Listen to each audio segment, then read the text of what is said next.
Jai Hind to all and welcome to this video session of project management.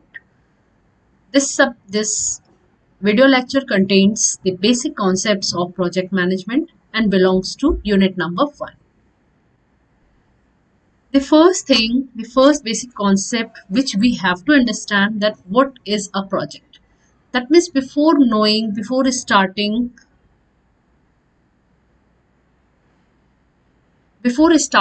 that what is project management, the details and all the basic concepts related to project management, first of all we have to understand that what is a project is basically a group of activity which is performed by a team with certain objectives. It can be a small project, it can be a large project. Now, there are so many ways in which you can classify different projects. Project is a great opportunity for organization for achieving their business goals, their profit goals, their wealth maximization goals, and it will help to make desired changes in an organized manner with a reduced probability of failure. If you are managing properly, then the probability of failure of a project will be reduced, can be minimized. Project differ from other type of work, that is process, task, procedure. It is different from the simple activity, single activity. Why it is different? Because it is a group of activity having certain set of goals and having proper team for doing this activity, group of activity. Meanwhile, in the broadest sense, a project is defined as a specific, finite set of activity that produces an observable and measurable result under certain preset requirement. And these observable and measurable result is known as deliverables. It is an attempt to implement desired change to an environment in a controlled way. By using projects, we can plan and do our activity. For example, building of a dam, building of a garage, run a marketing campaign, develop a website. These are looking very small activity. You can say that developing a small activity, developing a website is a small activity, but it is a project because it has an objective, it has a team, and it will you can say it will work in the, you can say, step by step manner, okay, to complete the project. Now, these are specific features of project. Why project is unique? Why project are different from the set of activities? It is like there are certain characteristics which are very unique, very specific for the project. Because of these characteristics, the projects are different from the normal activity, the process, day-to-day routine work. That will be different. Why it is so? The main features you can see here, that there are so many things before you, like project are unique, project have change, project have objectives, projects are temporary. We will discuss one by one. First, we take it that projects are unique. Yes, every project is unique, and normally projects are different from each other. It may be possible that there are similarities between two projects, but a key element of uniqueness is always there. Exact project has been done before, that is very difficult. That's very similar exact projects are that you have done, your team had done a very similar project before. Yes, that there may be similarities, maybe same steps has been taken, same objectives are there, but obviously slight difference will always be there. Many aspect of project has been done before, that can be matched, that can be similar, but aspect of uniqueness is always there. Every project is unique. Now, every project has defined deliverable. This is always a characteristic. Deliverable means final outcome. Every project has fixed deliverable. That means why we are doing this project. This is the answer of why we are doing the project, because of this deliverable. So that deliverable will give you the answer. For example, if you are developing a software, right? So what will be the deliverable? Final software will be the deliverable, final output, and that is because of this specific deliverable. Project characteristic will also be specific. every objective has mission focused. Mission focused means every project must have defined set of objective, defined goal. Every project is a fixed span of time. It has a lifetime, just like your product is having a lifetime, right? So project is also having lifetime. It must have a opening date and a closing date, right? So if you have fixed lifetime, fixed span of time, then your project must have specific, you can say, objectives or goals which you have to complete within that stipulated timeline. Projects are temporary normally because projects have life, it's a fixed life. That's why we are saying that projects are temporary. They are not permanent in nature. Once a project has started, it has a finish line, it has a finish time, okay, within that time period. Then every project is a integration of different activity and integration of different department. Obviously standalone you cannot complete a project. You must need, you can say, the help of integration of activities, help of different department to complete the project.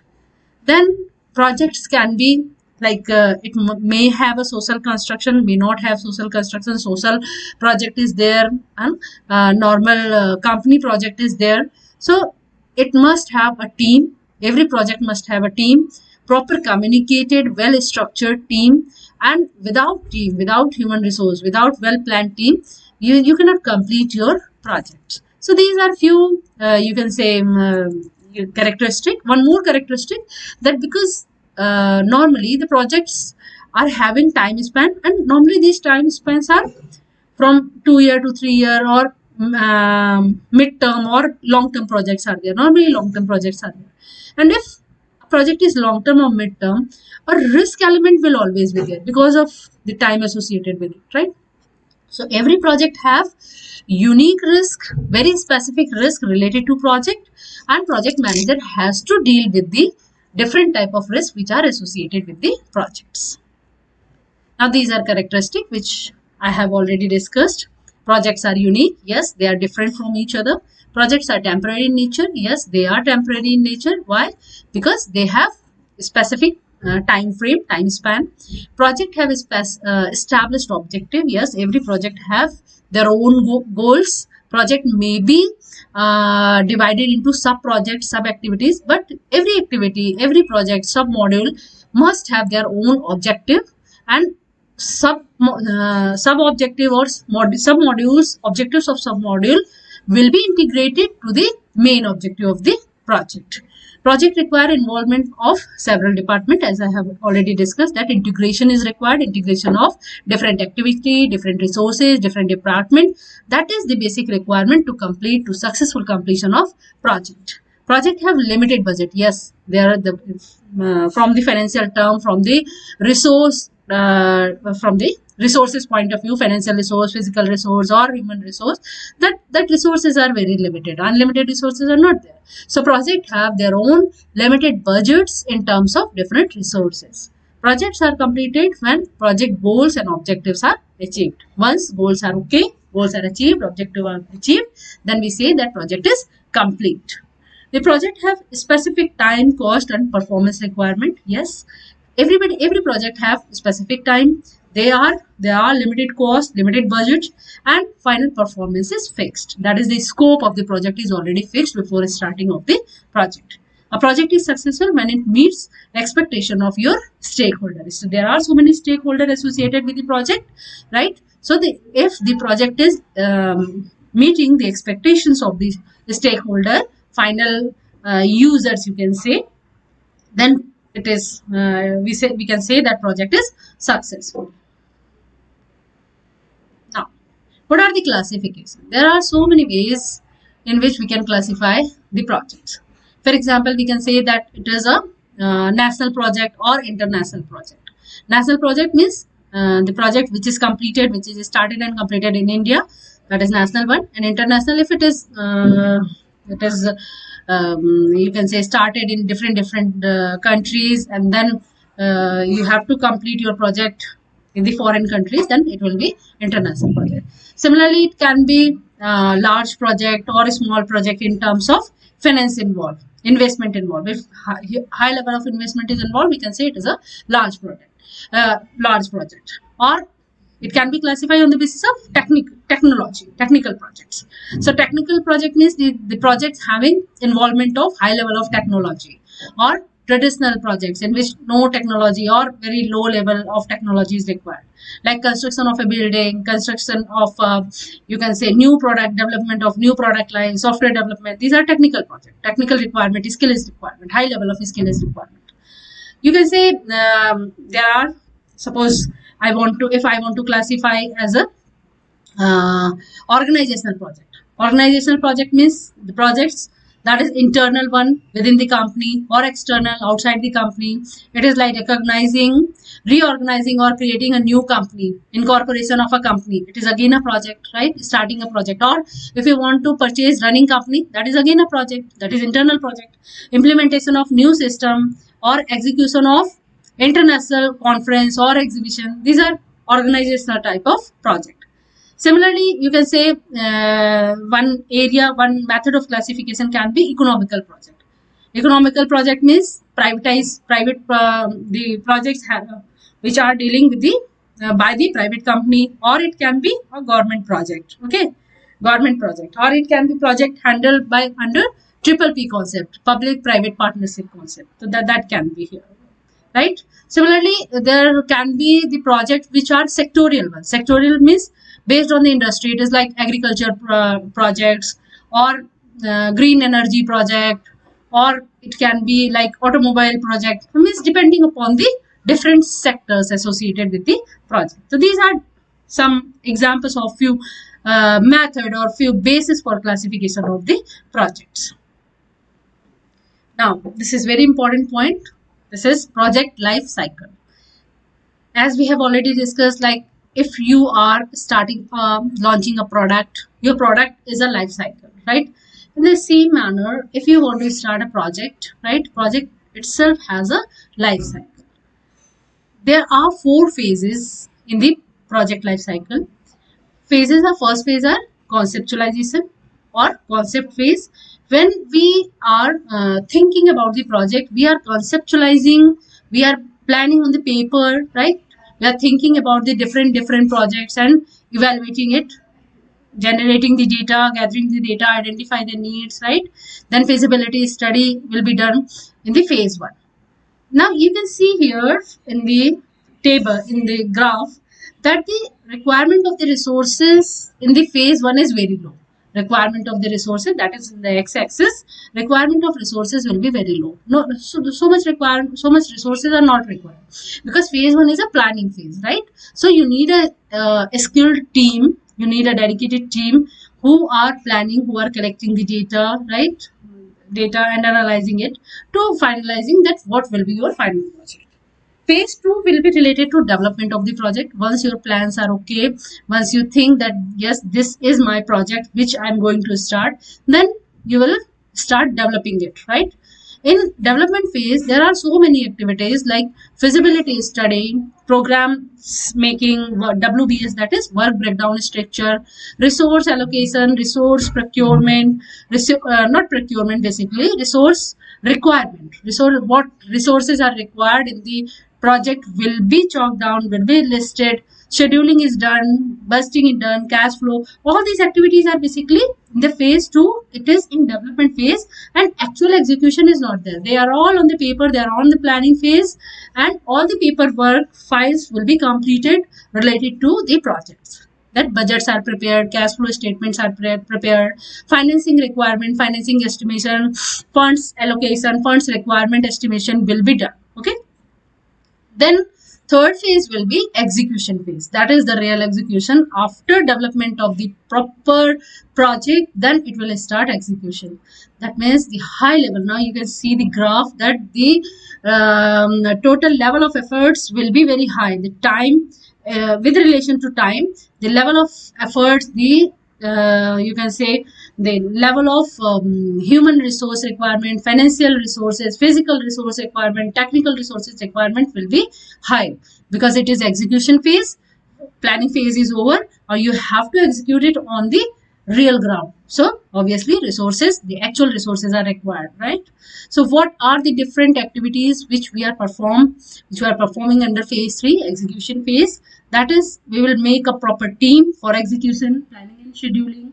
Then technical requirement, work package, detailed design and specifications. Procurements are done, purchasing of machines and purchasing of material, and all the required resources will be purchased. Execute the work. Testing will be done after execution, or if the project is executed on module manner, then testing will also be done according to the modules. Resolve issues. If you are having any issues in the testing phase, then obviously you have to resolve it. Go back to the planning phase, again plan it, resolve the issues. Progress monitoring. That means that is very important. If you want to control properly your project, then you have to monitor it very closely. Progress monitoring is required, otherwise wastage will be there, time will be delayed, cost will be escalated. Forecasting, reports preparation and delivered facility.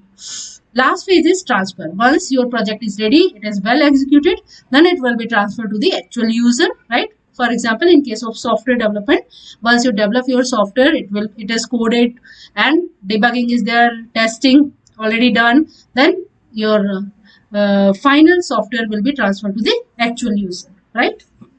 What are different activities which are performed under this final phase, transfer phase? So it is assembled startup team. Startup team is, you have to prepare, you have to make a team. That team is responsible to set up all the total project in the you can say that team will transfer your project from your side to the user side. Or for example, if it is a software, then you need a team which will install the software at the customer side. Okay, then they will train their employees, finalize, test all the system, reviews and acceptance means acceptance by final users. Transfer the responsibilities, settle all the accounts, monetary transactions will be settled, accounts will be settled. Project review, if there is a problem, the review or feedback. If there is a problem, the feedback, right? Negative feedback is there, some problems arise, right? At the customer side, customer is saying something that the software is not working. At that point of time, you have to reassign, redesign, right? You have to check your project, you have to check your software, change it according to the need, right? And then archive the lesson learned, close all the record and deliver final report. This is the final phase and it is very easy to learn, right? C, D, E, T. T or F. F is finish. Phase 4, you can say transfer phase as a finished phase. So you can remember it like that. C, D, E, F. Concept, development, execution and finish. That is total project life cycle. Now what is deliverable? Deliverable means final outcome. Why you want to start a project? Obviously you must have some objective in your mind that your project will complete this objective, that objective. So the final outcome is deliverable. You have to introduce some input in the project, there are processing and you will get some deliverable after time period, after some time period, time span. Obviously every project is having some time span. So deliverable can be like, if it is a software, it is a project of software development, your deliverable will be final software. If it is a construction project of construction of bridge or dam or airport, then final deliverable will be bridge, dam or airport, right? But deliverable can be as much as small as a simple piece of paper, simple report can be deliverable. So if you're thinking about deliverable, it is not huge deliverable every time, right? Deliverable means final outcome. It can be a report, it can be a simple software, it can be divided into sub module, right? Sub deliverables are there and then sub deliverables are combined together to find out the final deliverable, right? So deliverable is final outcome of the project activity. Like it can be a document, it can be a product, it can be a result, drawing, software, equipment, product prototype or anything. That means you can easily see here, right? Progress report can be a deliverable too. So these are a few examples of deliverable. Now we have a very simple graph of your you can see it is very much similar to the um, your project life cycle or the process of the project management. You can also see here, this is the process of project management, how project is managed. So initial stage, where you find out, you fix the objective, you define the scope of the project, you define the constraints, what are the limitation, what are the problems of the software that in future you can face. These are planning phase, right? Initialization will be done in the planning phase. Then after collecting the data, after analyzing the objective, scope, constraint, then you will plan for execution. Yeah, initialization is also a part of planning phase, but here they differentiate the planning phase because planning is related to the application, the execution. You start, once you prepare the plan, the budgets, then you start execution. Statement of work, project plan, right? Assumption, constraint, again we'll discuss all these things, right? Then controlling is always linked with the planning. Obviously, once you plan, then you execute, then you control, and these three, planning, controlling, executing, are linked together. It is a cyclic process, right? You execute, you find something, some problem, then you go again in the planning phase, you recheck why it is not according to your plan, right? Then you have to change it. So controlling is basically a bridge. Controlling is required in the planning as well as executing. So after controlling, after completing the execution, you will close your project and prepare the report. Now we have a list of tools and techniques for project management. Different types of tools. So many types of tools and techniques are required for the project management. A few examples are like in case of project selection, at the time of selection of the project, you have lots of raw data, raw information, and you just wanted to know that which project is good for you, which will be a feasible one, in which the success rate is very high, right? So we have different techniques. By using different techniques, you can that means it will be helpful to you for the selection process. For example, brainstorming, cost benefit analysis. This is very good technique, and based on monetary terms, monetary cash flow or profit, right? On the basis of monetary terms, you can decide that project is beneficial for you or not. Cost benefit analysis. Risk and sensitivity analysis. This is again a technique which is very useful for the selection of different projects. Then at the time of execution, what different types of technique which are used, that is WBS. WBS is known as work breakdown structure. That is a flow chart breakdown structure which is prepared by the project team to ascertain the responsibility, to define the role of different team members. Okay, project execution plan, PEP, project responsibility matrix, and project management manual. These 4-5 techniques are very useful at the execution phase. Then project scheduling and coordinating techniques like bar chart, life cycle curves, line of balance, networking technique like PERT, CPM, that is very useful for the scheduling of the different activities of the project. So these are few examples of different tools and techniques which are used for the project management. There are few more, even not few, there are so many more techniques, right? And we will be discussing techniques which are applicable in the phased manner. That means in the different units, when we discuss the concept, we will also discuss the techniques and tools associated with that concept. So thank you. That's all for this unit.